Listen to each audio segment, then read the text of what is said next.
Hello friends, welcome to my channel. ఈరోజు కర్జికాయలు తయారు చేసే విధానం చూద్దామండి. ఇది ఒక్కటి తిన్నారనుకోండి సరిపెట్టుకోలేరు, ఒకదాంతో తింటూనే ఉంటారు, అంత టేస్టీగా ఉంటాయి.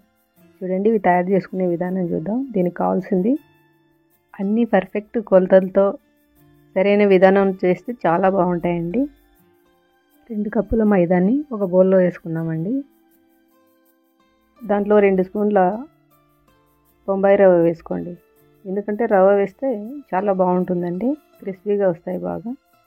1 టేబుల్ స్పూన్ ఆయిల్ వేసుకోండి. కొద్దిగా సాల్ట్ వేసుకోండి. దీన్ని బాగా మిక్స్ చేసుకోండి. ఇలా గరిటెతో కాకుండా చేతితో మిక్స్ చేసుకోండి, ఎందుకంటే గరిటెతో బాగుండదు.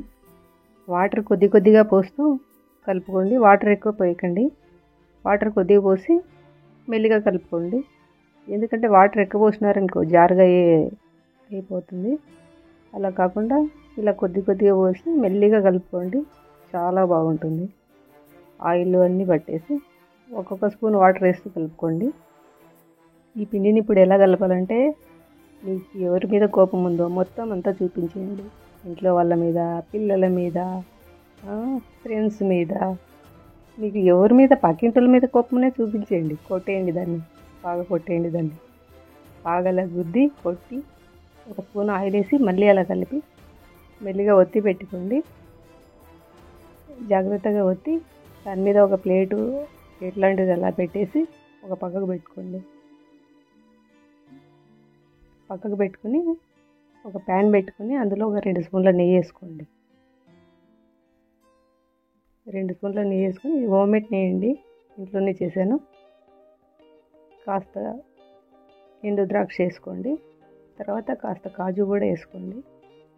వేసి అలా రంగు మారేంత వరకు కలిపి తీసి పెట్టుకోండి. అలాగే 1 కప్పు ఎండు కొబ్బరి కూడా వేసుకోండి. ఎండు కొబ్బరి కూడా కాస్త రంగు మారేంత వరకు కలిపి పక్కకు తీసి ఉంచుకోండి. ప్యాన్లో 1 కప్పు పప్పులు వేయండి. వీటిని పచ్చివాసన పోయేంత వరకు బాగా కలుపుకోండి. వీటిని పచ్చివాసన పోయిన తర్వాత పక్కకు తీసి పెట్టుకోండి. తర్వాత అన్నీ తీసి మనం వేయించుకున్న కొబ్బరి పప్పులు అన్నీ గ్రైండ్ చేసి పెట్టుకోండి. ఇవన్నీ గ్రైండ్ చేసి పక్కకు పెట్టుకున్న తర్వాత 2 గంటల తర్వాత ఈ పిండి బాగా నానిందండి. ఈ నానిన పిండిని ఇలా చిన్న ఉండలుగా చేసి ఒక బౌల్లో వేసుకోండి.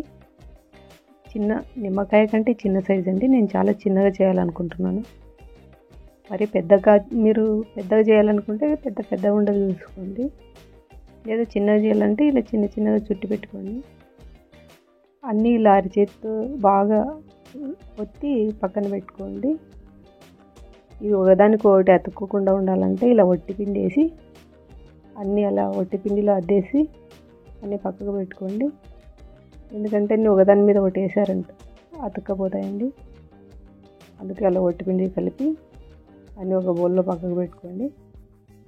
ఇవన్నీ పక్కకు ఇలా పెట్టేసి,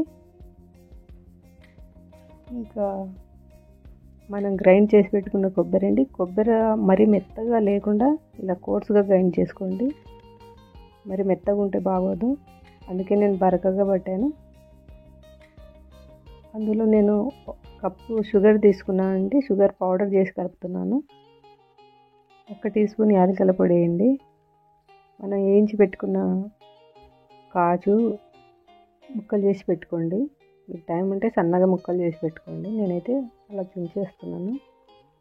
మీరు కావాలంటే కట్ చేసి కూడా ఫ్రై చేసేటప్పుడే సన్న ముక్కలు వేసుకోవచ్చు. ఇలా అన్నీ కలిపి దీన్ని బాగా కలపండి.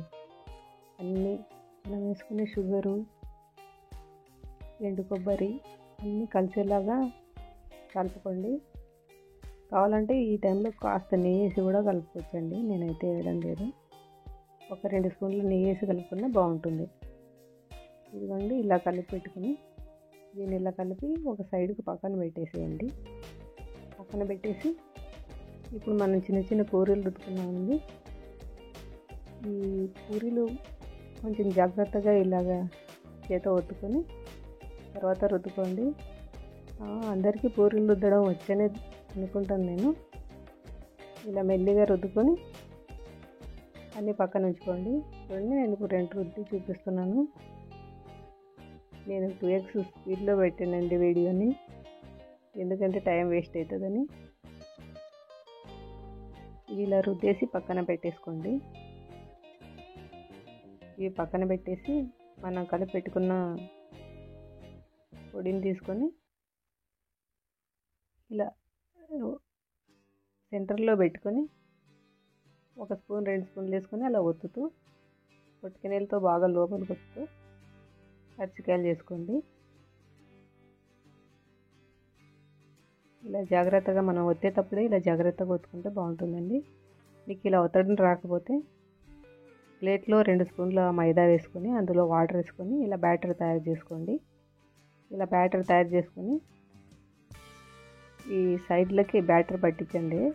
పూరికి సైడ్లకి బ్యాటర్ పట్టించి సెంటర్లో వేసేసుకోండి. సెంటర్లో వేసుకొని దాన్ని అలా తిప్పి దాని మీదకి వేయండి. అలా తిప్పేసి మెల్లిగా సైడ్లలో ఇచ్చిన పొడిని లోపలికి దొబ్బేసి, ఎందుకంటే సైడ్లకు పొడి ఉంటే అతుక్కోదండి.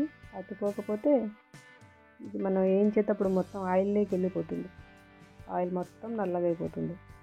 అలా నల్లగా కాకూడదంటే ఇప్పుడు సైడ్లు బాగా ఒత్తుకోవాలి. సైడ్లు ఒత్తుకుంటేనే మనం వేయించేటప్పుడు ఆయిల్ పాడవకుండా ఉంటుంది, మనకు బాగా వేగుతాయి కూడా. అందుకోసం ఇలా సైడ్లు బాగా ఒత్తుకోండి. అల్లుకొని వీటన్నిటిని అల్లుకొని అలా పక్కకు పెట్టేసుకున్నానండి. ఇప్పుడు స్టవ్ మీద ఒక ప్యాన్ పెట్టుకొని అందులో నేను ఒక 1/2 లీటర్ వరకు ఆయిల్ పోసుకుంటున్నానండి. ఎందుకంటే నాకు అవి కొద్దిగా మునిగితే చాలు, మరి ఎక్కువ వేయడం లేదు. ఇందులో ఇలా ఒకదాని తర్వాత ఒకటి ఒక 4-5 దాకా వేసుకోండి.